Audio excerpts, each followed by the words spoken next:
Parliament के budget इजलास का पहला मरहला 31 जनवरी से 11 फरवरी तक और दूसरा मरहला 14 मार्च से 8 अप्रैल 2022 तक चलेगा।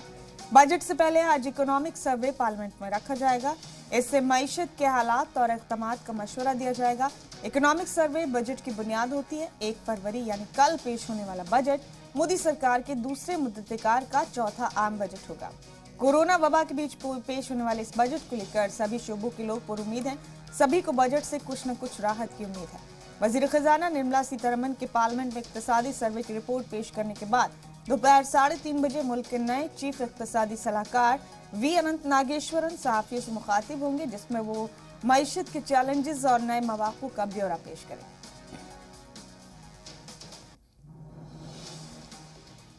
और दूसरी बड़ी खबर देते हैं आपको। असेंबली इंतखाब में पहले मरहले की वोटिंग से कबल किसान फिर सरगर्म हो गए हैं। किसानों ने आज सरकार के खिलाफ मुल्क भर में यौम धोखा मनाने का ऐलान किया।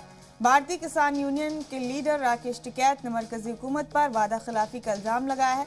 राकेश टिकैत ने ट्वीट कर लिखा, सरकार की जानिब से किसानों से वादा खिलाफी के खिलाफ कल यानी 31 जनवरी को मुल्क भर विश्वासघात दिवस मनाया जाएगा।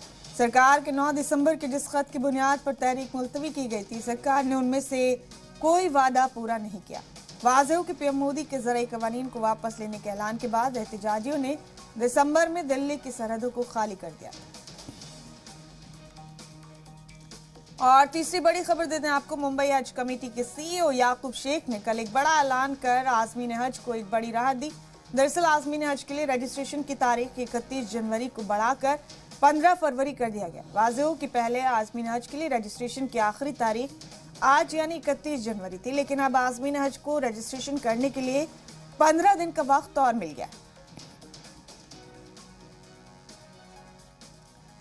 और चौथी बड़ी खबर देते हैं आज की आपको। स्पेन के दिग्गज टेनिस स्टार राफेल नडाल ने ऑस्ट्रेलियन ओपन 2022 जीतकर तारीख रकम की है। 5 घंटे 24 मिनट तक चले दिलचस्प फाइनल मुकाबले के पहले 2 सेट्स नडाल हार गए थे, लेकिन उसके बाद उन्होंने दमदार वापसी की और रूस के दानिल मेदवेदेव को 2-6, 6-7, 6-4, 6-4, 7-5 से शिकस्त देकर खिताब पर कब्जा कर लिया। राफेल नडाल का यह दूसरा ऑस्ट्रेलियन ओपन का खिताब है। इससे कबल उन्होंने साल 2009 में पहली बार एक ग्रैंड स्लैम जीता था। राफेल नडाल का 21वां ग्रैंड स्लैम खिताब है। नडाल मेन सिंगल्स में सबसे ज्यादा ग्रैंड स्लैम खिताब जीतने वाले दुनिया के पहले खिलाड़ी बन गए। नडाल ने रोजर फेडरर और नोवाक जोकोविच को पीछे छोड़कर यह आलमी रिकॉर्ड बनाया है।